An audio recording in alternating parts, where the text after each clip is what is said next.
우리가 출애굽기를 보고 있는데요. 출애굽기는 총 40장으로 되어 있는데 장소를 중심으로 하면은 세 부분으로 나눌 수 있다라고 했죠. 출애굽기 1장부터 13장 16절까지는 애굽에서의 이스라엘, 그러니까 400년간 바로의 종으로 살던 이스라엘 백성들을 하나님께서 모세를 통해 건져내시는 출애굽의 시작까지를 다루고 있고, 이제 출애굽기 13장 17절부터 18장까지는 광야에서 이스라엘, 그러니까 출애굽 이후에 3개월 동안 광야를 통과해서 시내산까지 가는 내용을 다루고 있습니다.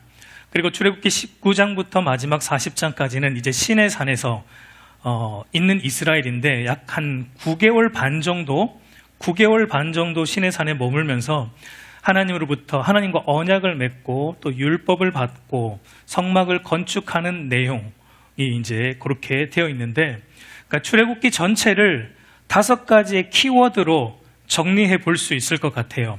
그러니까 첫 번째는 출애굽, 그리고 광야, 그리고 언약과 율법, 요거 두 개는 뭐 같이 묶어서 가면 되겠죠. 그리고 성막, 이렇게 이제 이 키워드로 출애굽기를 전체를 정리할 수 있는데, 지난 시간에도 말씀드렸지만 여러분, 출애굽기는 약간 우리가 그림책 보는 것 같이 보면은 더 재미가 있을 것 같아요. 그러니까 하나님의 구원에 대한 그림책과 같은데, 첫 번째 키워드인 출애굽 사건, 어떤 그림인가, 구원에 대한 어떤 그림인가, 사탄의 종노릇하던 우리가 예수님을 통해, 참 모세이신 예수님을 통해 죄와 죽음과 사탄의 지배에서 해방되는 구원 사건, 구원의 시작을 의미하는 것이고, 두 번째 키워드인 광야는 구원받은 이후에도 여전히 우리 안에 남아있는 이 죄의 노예로 살던 속성, 이 죄의 속성, 이것이 이제 광야 학교에서 하나님의 다루심과 훈련을 통해 점점 변화되어 가는 성화의 과정을 의미한다고 볼 수 있고, 세 번째 키워드인 언약. 언약은 뭐냐면 우리와 하나님의 관계예요, 관계. 그러니까 하나님은 우리를 구원하신 우리의 구속주이시고 우리는 그분의 구속함을 받은 그분의 백성이다. 다르게 말하면 우리는 우리의 것이 아니다라는 의미가 되겠죠. 우리는 우리를 구속하신 하나님의 것이고, 그렇기 때문에 우리는 하나님의 다스림 안에서 살아야 함이 마땅하다라는 것이 언약이 보여주는 하나님의 백성됨의 정체성입니다. 그러면 그 하나님의 백성은 어떻게 사는가? 그게 이제 네 번째 키워드인 율법이 의미하는 것이죠. 하나님의 백성은 어떻게 하나님을 예배하고 섬겨야 되는가? 어떻게 하나님과 관계를 맺고, 어떻게 또 다른 성도들과 다른 사람들과 어떻게 관계를 맺고, 이 세상 속에서 구별된 신자는 이제 어떻게 살아야 되는가? 그게 이제 율법을 통해 우리가 보게 되는 거죠. 그러니까 여러분, 율법을 지켜서 구원받는 게 아니고 하나님의 구원을 받았기 때문에 율법을 주신 거예요. 그러니까 율법은 구원받은 신자들이 어떻게 살아야 되는지를 알아가는 지침서, 하나님의 백성됨의 지침서. 그래서 여러분, 출애굽 사건 이후에 하나님이 율법을 주시는 것도 그런 의미예요. 구원받은 이후에 이제 우리가 어떻게 사는지를 율법을 통해, 성경 말씀을 통해 배우게 되는 겁니다. 그리고 마지막 5번째 키워드인 성막은 구원의 참된 의미가 무엇인가, 그게 성막이 보여주는 겁니다. 구원의 참된 의미가 무엇인가. 여러분, 하나님께서 이스라엘 백성들에게 성막을 짓게 하신 이유가 무엇이죠? 내가 너희와 함께 하겠다. 함께 한다라는 것은 내가 너희를 다스리겠다. 내가 너희의 왕이다. 내가 너희와 함께하면 너희를 다스리겠다라는 걸 하나님의 눈으로 볼 수 없잖아요. 하나님을 우리가, 하나님의 다스림도 눈으로 볼 수 있는 것이 아닌데, 이제 성막이라는 것은 우리로 하여금 가시적으로, 이스라엘 백성들로 하여금 눈으로 볼 수 있도록 하나님의 구름으로 임재가 충만한 성막을 짓게 함으로, 그러니까 하나님이 우리의 하나님이시고 우리와 함께 하시고 우리를 다스린다라는 것을 눈으로 볼 수 있게끔 짓도록 한 게 성막, 그러니까 구원의 참된 의미를 보여주는 겁니다. 그러면 여러분, 우리가 구원받고 하나님과 함께하고 하나님의 다스림을 받아 살아가면 우리의 삶은 어떻게 되는 것입니까? 이렇게 구원을 받아서 하나님의 백성이 되었고 하나님의 다스림 안에서 하나님과 동행하면 우리의 삶은 어떻습니까? 지금 여러분의 삶이 어떻습니까? 구원받고 우리가 하나님과 함께 하고 있는데 지금 여러분의 삶이 어때요? 주 예수와 동행하니 그 어디나 하늘나라가 맞습니까? 왠지 아닌 것 같은. 주 예수와 동행하니 그 어디나 하늘나라를 살게 되는 거잖아요. 목자 되신 여호와 하나님이 나와 함께 하시기 때문에, 나와 우리 안에 임재하시기 때문에, 우리를 다스리시기 때문에 우리의 삶은 부족함이 없으리도다라는 그 고백을 할 수 있는 천국의 삶을 이 땅에서부터 우리는 살게 되고 누리게 된다라는 것입니다.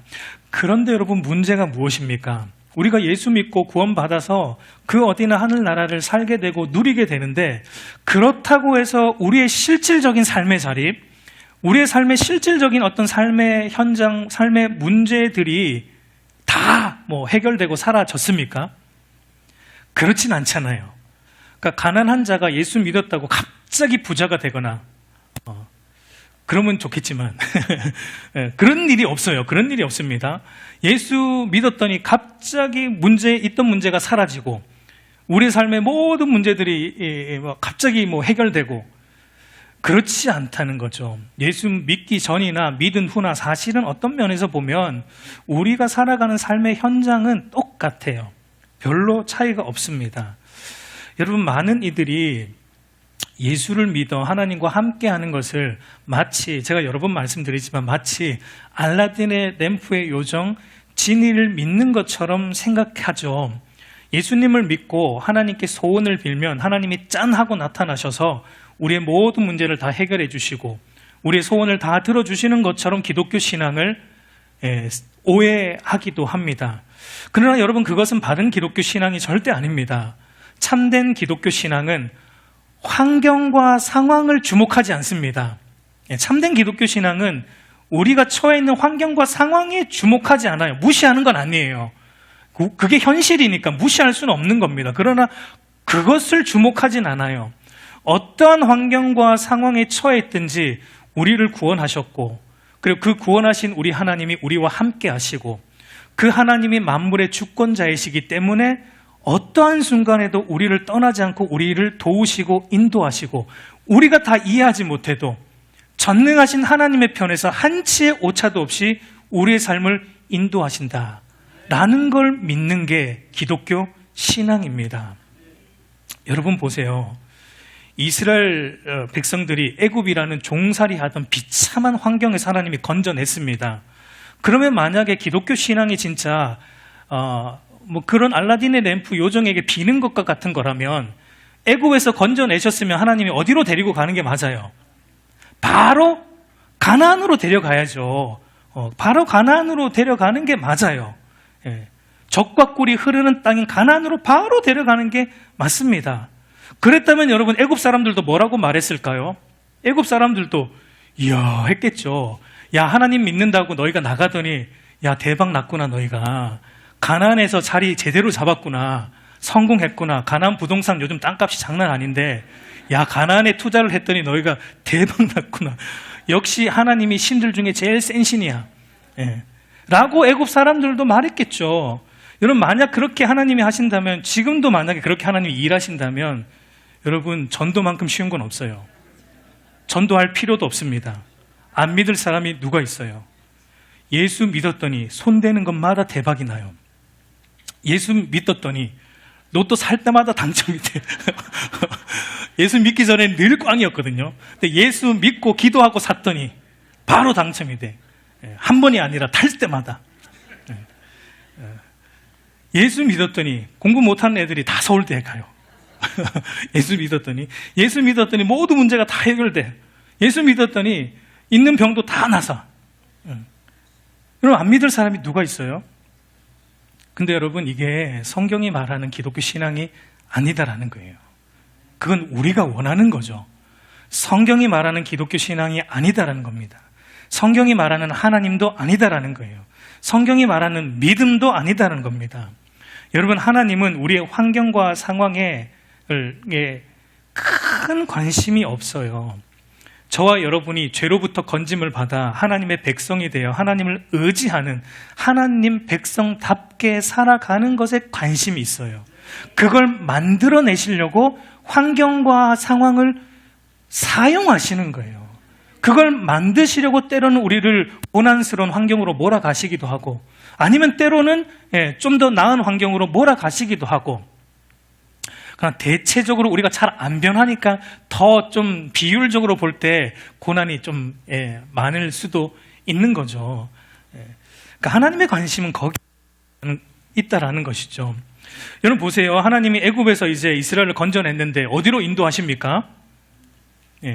광야로 데리고 가세요. 그러니까 어떤 면에서 애굽보다 더 안 좋은 곳이죠. 애굽보다 더 비참한 환경인 광야로 하나님이 이들을 인도하십니다. 애굽에서 건진받고 난 이들이 마주하게 되는 환경은 물도 없고, 애굽에서는 물이 있었잖아요. 광야 갔는데 물이 없어요. 애굽에서는 먹을 것도 있었죠. 광야 갔는데 먹을 게 없어요. 부족함 투성인 광야로 인도하십니다. 왜 그렇게 인도하십니까, 하나님이? 왜 그렇게 인도하십니까? 구원받았으면 더 우리 생각으로는 잘 됐으면 좋겠는데, 근데 하나님은 왜 구원받은 그의 백성들을 광야로 인도하십니까? 왜냐하면 여러분, 하나님이 구원이 뭔지를 보여주고자 하시는 겁니다. 구원이라는 건 환경과 상황의 나아짐이 아니고, 하나님과 함께하지 않던 죄인들이 하나님과 함께하는 하나님의 백성이 되었다라는 걸 보여주기 위함이고, 만물의 주권자이신 하나님이 우리와 함께 하신다면 어떤 환경과 상황도 문제가 없다는 걸 하나님이 가르치려고 하는 거고, 하나님께서 그의 백성들의 삶을 한치의 오차도 없이 신실하게 인도하신다라는 것을 이스라엘 백성들에게 가르치시기 위해 광야로 인도하시는 거예요. 여러분, 이스라엘 백성들이 이제 가게 되고 거쳐가야 될, 우리가 이제 출애굽기에서는 이제 3개월 동안 시내산까지 가는 광야만 나오지만, 사실은 시내산도 광야 아니기 때문에 우리가 민수기까지 쭉 이어서 보면 광야가 40년 했잖아요. 38년 정확하게. 그러니까 그런 광야 38년을 살아야 했던 이 광야의 환경이 어땠습니까? 이들이? 우리가 광야라는 걸 사실은 잘 몰라요. 우리는 가보지 않아서. 그냥 성경을 통해 보니까, 저도 안 가봐서 잘 모르겠지만, 그러나 이제 어떤 연구들에 의하면 이 당시의 광야는 도무지 사람이 살 수 없는 환경이에요. 왜냐하면 먹을 물이 없죠. 먹을 양식이 없죠. 낮에는 그 온도가 너무 뜨겁대요. 그건 우리가 상상할 수 있는 정도가 아닙니다. 엄청 뜨거워서 그냥 한두 시간만 서 있어도 일사병으로 죽을 수 있을 정도의 뜨거움. 그럼 밤에는 엄청 추워서 얼어 죽는, 일교차가 엄청 심하다고 합니다. 그러니까 한마디로 단 며칠도 인간의 힘으로 살 수 없는 곳이 광야입니다. 근데 왜 하나님은 이렇게 스스로의 힘으로 살 수 없는 광야로 이스라엘 백성들을 모십니까? 그러니까 하나님으로 산다는 걸 교육하고자 하시는 거겠죠. 그런데 여러분 보세요. 오늘 우리가 이제 보게 되는 건, 스스로 살 수 없는 광야로 하나님이 이들을 인도하십니다. 어려운 환경과 고난스러운 환경으로 인도하시는데, 그러나 하나님이 이들에게 먼저 무엇을 보여주시고 광야로 인도하시는지를 우리는 봐야 돼요. 하나님이 무조건 내몰지 않아요. 우리 출애굽기 13장 21절, 22절 같이 읽어보겠습니다. 여호와께서 그들 앞에서 가시며 낮에는 구름 기둥으로 그들의 길을 인도하시고 밤에는 불기둥을 그들에게 비추사 낮이나 밤이나 진행하게 하시니 낮에는 구름 기둥 밤에는 불기둥이 백성 앞에서 떠나지 아니하니라. 여러분, 하나님이 광야로 이제 인도하시기 전에 먼저 뭘 보여주십니까? 밤에는 불기둥, 추우니까 불기둥, 낮에는 더우니까 구름 기둥. 눈에 보이지 않는 하나님이 함께 하신다라는 것을 눈에 보이는 형태인 불기둥과 구름 기둥으로 이들보다 먼저 앞서 가시고, 또 이들과 함께 하시며 이들이 가는 곳마다 지키시고 보호하시고 인도하시는 것을 먼저 보게 하시는 것을 보게 돼요. 여러분, 하나님이 얼마나 스윗하세요. 이스라엘의 연약함을 아십니다. 우리의 연약함을 아세요. 눈에 보이지 않는 하나님보다 눈에 보이는 환경을 볼 것을 뻔한 것을 아세요. 그래서 하나님은 보이지 않는 하나님이 보이는 형태인 불기둥과 구름기둥으로 내가 너희와 계속 함께 할 거다. 이 광야 내가 너희와 함께 갈 거야. 가면서 너희를 지키고 보호할 거야. 이것을 하나님은 먼저 보여주시고 출발하는 거예요. 여러분, 오늘도 마찬가지입니다. 오늘 우리가 흔히 살아가는 이 세상의 삶을 광야 같은 삶이다라고 말하지 않습니까? 여러분, 맞는 말이죠. 우리가 살아가는 삶의 현장도 보면 정말 광야 같아요. 메마른 광야. 사람들의 관계도 그런 것 같고, 오늘날 보면 정말 광야 같아요. 힘든 일이 여기저기서 툭툭 튀어나옵니다. 근데 여러분, 우리도 그 환경을 보는데, 그러나 우리가 믿음의 눈을 들어보면 보이는 게 있단 말이에요. 그게 뭡니까? 하나님이 밤낮 쉬지 않고 저와 여러분과 함께 하시고 우리를 지키시고 보호하시고 인도하신다라는 것을 믿음의 눈을 들어보면은 여러분, 그게 보인다라는 겁니다. 여러분, 그래서 이스라엘 백성들의 광야 여정의 시작은 이렇게 시작하는 거예요. 그러니까 하나님의 은혜로 시작하는 거예요. 하나님의 은혜로 시작합니다. 광야 학교로 이제 이들이 입학을 하게 되는데 하나님의 은혜로 들어갑니다. 성적으로 그 학교에 못 들어가요. 하나님의 은혜로 들어가요. 그런데 그들이 이제 그 학교에 들어가서 마주하게 되는, 당장 이제 들어갔는데, 은혜로 들어갔는데 마주하게 되는 첫 번째 시험 과목, 첫 번째 수업이 어떤 수업이 닥쳐왔습니까? 홍해가 막고 있는 거예요. 홍해가 이제 애굽에서 나왔는데 홍해가 앞을 막고 있고 뒤에는 애굽 군대가 쫓아오고 있는 그런 절체절명의 위기가 이들에게 또 찾아옵니다. 여러분, 광야 학교의 주된 수업의 내용이 무엇인가? 주된 수업의 내용, 수업 목적은 무엇인가? 고난 속에서 하나님 바라보기. 이게 우리 수업 목적입니다. 그리고 이제 두 가지를 보는 거예요. 이 광야 학교에서 두 가지를 배웁니다. 하나는 우리의 불순종, 우리의 불성실, 우리의 연약함. 그러나 그런 우리를 끝까지 인도하시는 하나님의 신실하심. 요거를 이제 광야 학교에서 우리는 배우게 됩니다. 여러분, 이스라엘 백성들이 여기까지 오면서 그동안 무엇을 보았습니까? 그리고 지금도 뭘 보고 있습니까? 홍해 앞에까지 오면서 이들이 계속해서 본 게 뭐죠? 애굽 땅에서는 10가지의 재앙을 통해 하나님이 모든 우상들을 심판하신 하나님만이 참 하나님 되시다라는 것을 그 10가지의 재앙을 통해 봤습니다. 봤어요. 그리고 마지막 장자의 죽음에 대한 재앙을 통해서 하나님이 생명의 주관자이심을 보았습니다. 죄인이 건진받는 것은 하나님께서 예수 그리스도를 통해 건지는 것, 하나님만이 구원자이심을 마지막 재앙을 통해서도 그들이 보았어요. 그리고 또 지금 이들의 눈앞에 펼쳐 있는 광경이 뭐죠? 불기둥과 구름기둥. 이때가 뭐 낮이었으면은 구름기둥이었겠죠. 그 불기둥과 구름기둥으로 하나님이 함께하고 있는 걸 지금 이들이 보고 있습니다. 그러면 여러분, 이들의 마땅한 반응이 어떠해야 된다라고 우리가 생각하죠? 홍해가 막고 있든 뒤에 애굽 군대가 쫓아오든 그것이 뭐가 대수인가? 우리가 본 게 있는데 열방을 심판하시는 전능하신 하나님, 애굽을 심판하신 그 하나님이 우리와 함께하고 있고 그분이 지금 구름기둥과 불기둥으로 우리 가운데 역사하고 있는데 뭐 이 홍해? 애국 군대? 뭐 올 테면 오라지 뭐 이래야 되는 거 아닙니까? 근데 여러분, 이들의 반응이 어떻죠? 한번 볼까요? 출애굽기 14장 11절 12절 우리 한번 같이 읽겠습니다. 그들이 또 모세에게 이르되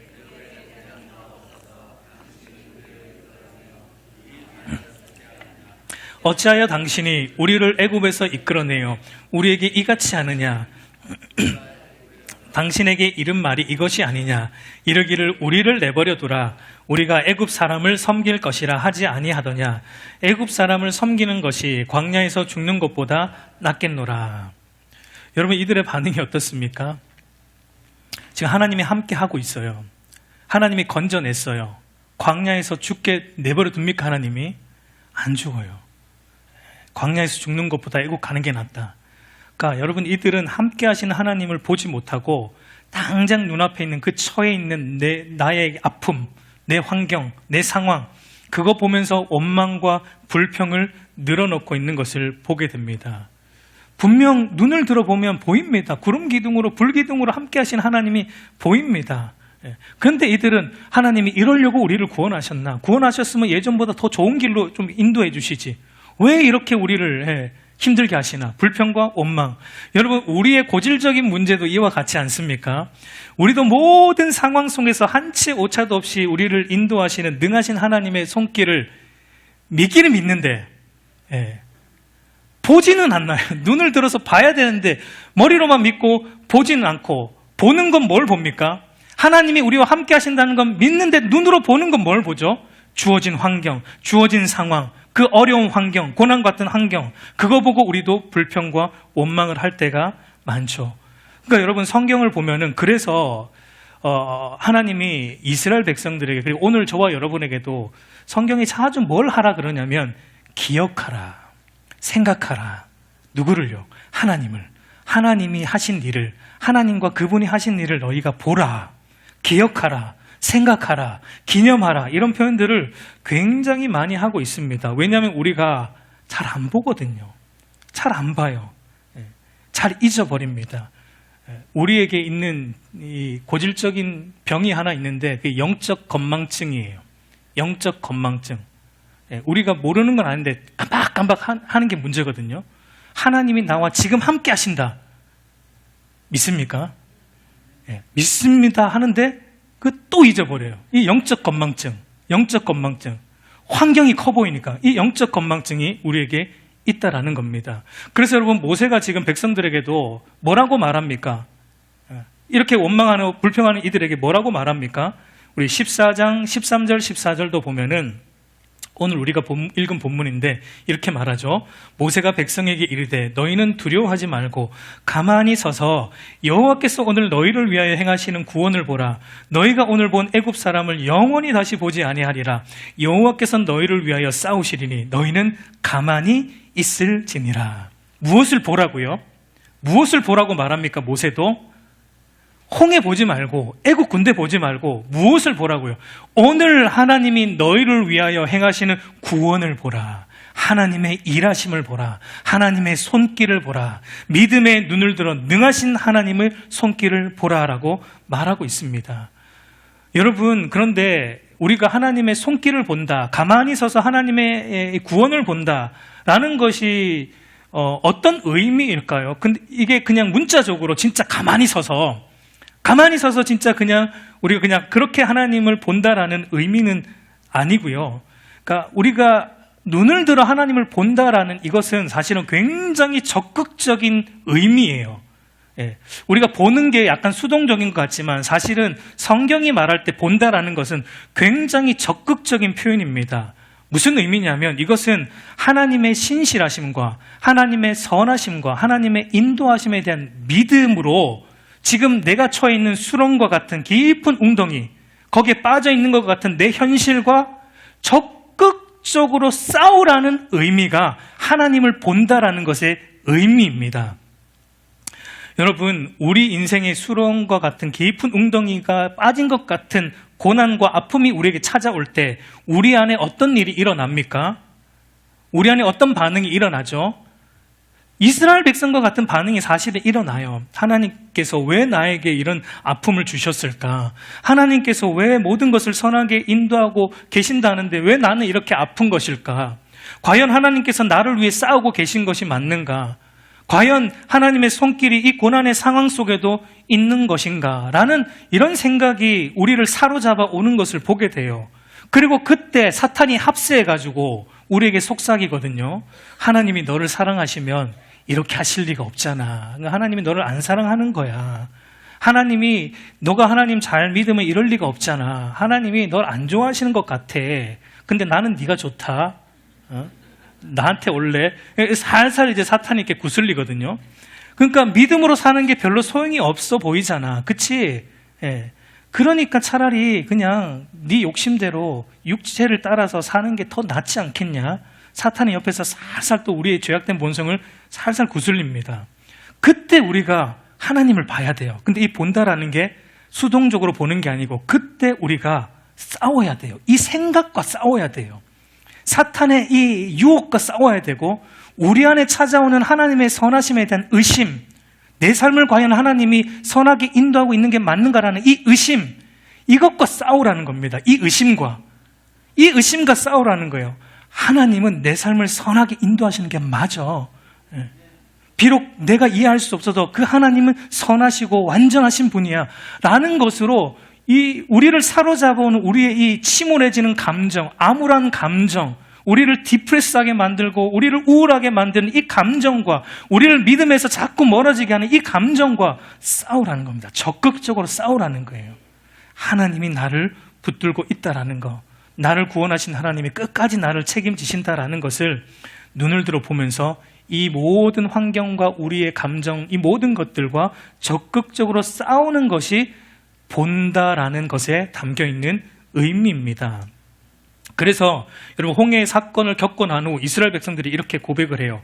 우리 출애굽기 14장 31절을 보면 이스라엘이 여호와께서 애굽 사람들에게 행하신 그 큰 능력을 보았으므로, 그러니까 애굽 군대가 홍해 바다에 다 수장됐죠. 이스라엘 백성은 홍해가 갈라지고 건너는 놀라운 기적을 경험하고, 이들은 이 사건을 보고 하나님이, 백성이 여호와를 경외함으로 여호와와 그 종 모세를 믿었더라라고 말합니다. 그러니까 홍해 사건으로 이들이 하나님의 큰 능력을 보았다. 여기서 큰 능력이라는 말이 히브리어 원문을 보면 손이란 뜻, 능력이란 단어가 손이에요. 손. 그러니까 하나님의 손길을 보았다는 거죠. 하나님이 우리를 인도하시는 하나님의 손길을 보았다. 여러분, 이걸 보는 게 믿음입니다. 우리의 모든 인생 속에서 역사하고 계시는 하나님의 손길을 보는 게 믿음이에요.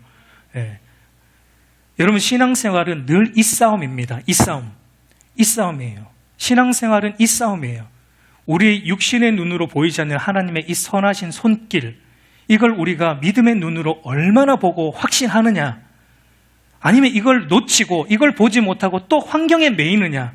여러분, 신앙생활은 이 둘 사이에서의 싸움이에요.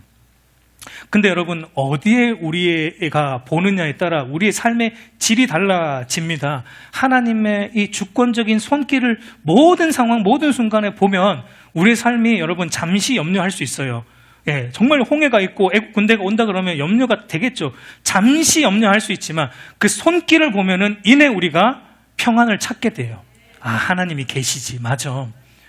내가 지금 너무나 힘든 상황에 있는데 잠시 염려가 될지라도 또 눈을 들어서 하나님 보면서, 아, 하나님이 계시지. 그분은 실수가 없지. 하나님이 나를 여기에 데려다 놓으셨으면 그것도 하나님이 해결하실 거야. 그분은 실수가 없잖아. 그분이 나를 여기에 데리고 놨으니까 그분이 해결하시겠지. 그럼 평안이 와요. 근데 그 하나님의 주권적인 손길을 놓쳐버리고 또 이 환경만 봐. 힘든 환경만 봐. 돈이 없어. 뭐가 없어. 힘든 환경만 봐.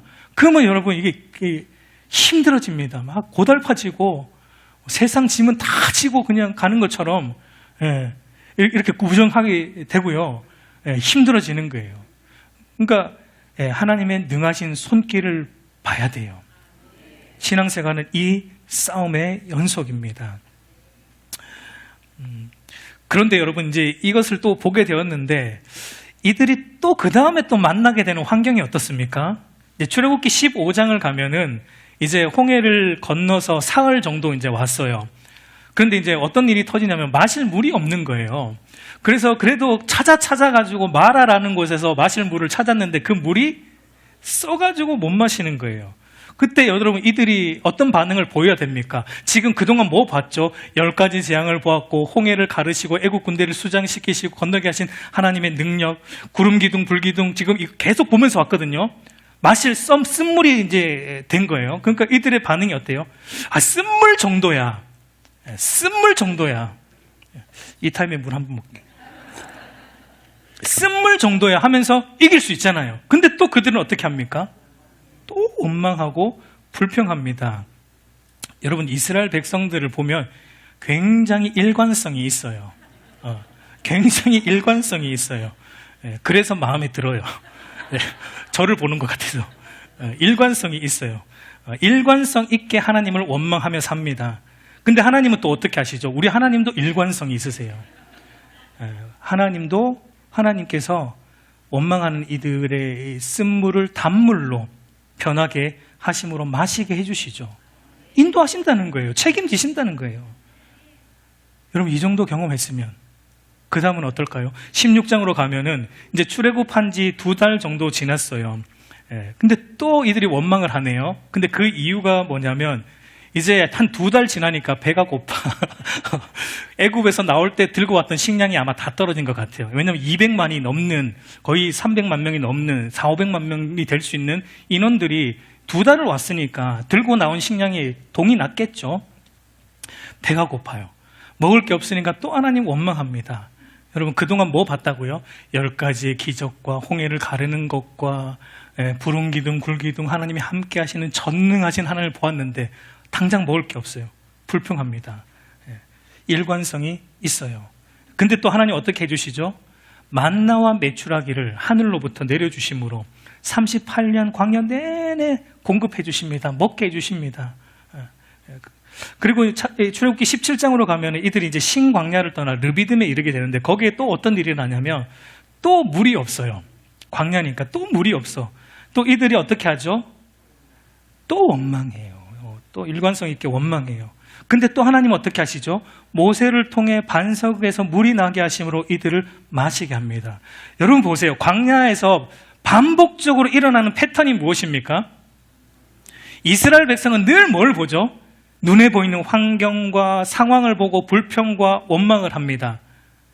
근데 하나님은 또 어떻게 해주시죠? 끊임없이 이들을 먹이시고 입히시고 돌보시고 그렇게 하면서 하나님이 뭘 다루시냐면 그 환경과 상황에 고정되어 있는 이들의 눈을 들어서 하나님을 보도록 이 모든 환경과 상황을 주관하시고 먹이시고 입히시는 신실하신 하나님을 보도록 광야 학교에서 이 훈련을 38년 동안 하나님은 하신다라는 것을 보게 돼요. 그래서 여러분, 모세가 신명기에서 이렇게 이제 얘기를 하는데요. 신명기 8장 2절 말씀 한번 같이 볼까요? 내 하나님 여호와께서 이 40년 동안에 내게 광야길을 걷게 하신 것을 기억하라. 이는 너를 낮추시며 너를 시험하사 내 마음이 어떠한지 그 명령을 지키는지 지키지 않는지 알려 하심이라.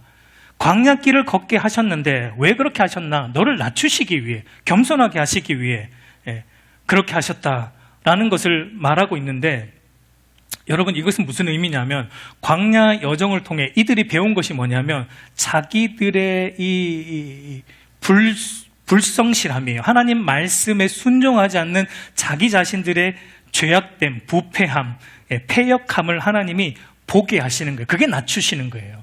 그게 겸손하게, 왜냐하면 그걸 봐야 겸손해지니까. 나는 내 힘으로는 할 수 없다라는 걸 광야에서 하나님이 보게 하십니다. 그리고 또 어떻게 하십니까? 신명기 8장 3절 4절도 한번 볼까요? 너를 낮추시며 너를 줄이게 하시며 또 너도 알지 못하며 내 조상들도 알지 못하던 만나를 내게 먹이신 것은 사람이 떡으로만 사는 것이 아니요 여호와의 입에서 나오는 모든 말씀으로 사는 줄을 이 40년 동안에 내 의복이 헤어지지 아니하였고 내 발이 부르트지 아니하였느니라. 여러분 또 뭘 보게 하시냐면 만나만 나오지만 어쨌든 하나님의 광야에서 먹이시고 입히시고 돌보시는 것을 통해 너희가 무엇으로 사는 걸 보여주시려고, 하나님으로만 사는 것, 그분의 말씀으로만 너희가 살아간다는 것, 살 수 있다는 것, 하나님만 의지하는 사람 만들려고 하나님은 이들을 광야로 인도하셨다라는 겁니다. 여러분 200만 명이 넘는 사람이 40년 동안 여러분 그렇게 먹고 살았던 건 이건 정말 기적이에요. 그 자연적인 게 아닙니다. 우리는 성경을 통해 그걸 그냥 이 스토리로 보고 있기 때문에 그랬나 보다 하지만 그거 진짜 불가능한 거예요. 하나님이 역사하신 거예요. 하나님이 이들을 붙드신 거예요. 그리고 여러분 여기 보면은 더구나 40년을 떠돌았어요, 이들이. 근데 이들의 의복이 해해지지 않고 발이 어떻게 되지 않았다고요? 부르트지 않았다. 여러분 이게 말이 됩니까? 경험적으로 여러분 맨발로 몇 시간만 걸어도 발이 어떻게 됩니까? 부르트죠. 근데 그리고 옷도 여러분 몇십 년 입으면 어떻게 되죠? 이런데 여러분 접히는데 구멍이 생깁니다. 헤어지게 되어 있습니다. 그런데 여러분 40년 동안 옷이 헤어지지 않았다, 발이 부르트지 않았다. 그럼 무슨 말입니까? 하나님이 도우셨다는 겁니다. 하나님이 한 번도 이들을 떠난 적 없다는 거예요. 하나님이 딱 붙어가지고 지키셨다는 거예요. 하나님이 이들과 함께 하셨다라는 걸 보여주는 거예요. 광야는 이걸 보는 장소입니다. 이걸 배우는 장소예요. 여러분, 오늘 우리에게도 마찬가지입니다. 오늘도 우리도 광야 같은 이 세상을 살아가잖아요. 하나님이 저와 여러분 구원하시고 바로 천국 데려가면 우리도 좋을 것 같아요, 사실은. 예. 뭐하러 이렇게 고생스럽게 여러분 여기서 삽니까, 여러분? 저도 오늘 부르시면 진짜 가고 싶거든요. 예. 뭐하러 이렇게 힘든 이 세상을 살아갑니까? 예. 근데 왜 광야 같은 이 세상에 여전히 우리를 남겨두셨습니까? 우리로 하여금 이거 배우게 하시려는 거예요. 이거 배우게 하시려는 거예요. 그러니까 하나님 백성다운 백성으로 만드시려고, 우리를 존귀하게 하시려고, 우리를 영광스러운 하나님 나라의 상속자로 만드시려고, 우리 눈에 환경과 상황이 조금도 안 들어오고 하나님만 보이는 그런 믿음의 사람 만드시려고 이 광야길을 하나님이 동행하시면서 만들어 가고 있다라는 것입니다. 우리 사랑하는 성도 여러분, 이제 말씀을 맺겠습니다. 그러므로 여러분, 저와 여러분의 모든 이 삶 속에서 저와 여러분은 하나님이 함께 하심을 바라봄으로 우리에게 주어진 환경을 보는 훈련을 하십시오. 하나님이 나와 함께 하신다라는 것으로 지금 내가 처해 있는 환경을 보는 이 싸움, 훈련을 이 광야 속에서 광야 학교에서 우리는 해야 돼요. 우리 실습 과목이에요. 우리가 계속 해야 되는 겁니다. 그럴 때만 여러분, 우리의 과거의 슬픔과 고통이 말할 수 없는 하나님의 은혜가 되는 거예요. 예, 과거의 그 고통과 슬픔이 변장한 하나님의 축복이었다는 걸 비로소 그때 보게 되는 거예요. 그리고 그럴 때만 우리의 현재와 미래 또한 하나님께서 한치의 오차도 없이 선하게 인도하신다는 이 확신으로 염려와 불안으로부터 벗어나서 세상에 줄 수 없는 평안과 기쁨, 진짜 천국 같은 삶을 이 땅에서 우리는 살아갈 수 있습니다. 그 은혜가 저와 여러분 안에 있기를 우리 주님의 이름으로 축복합니다.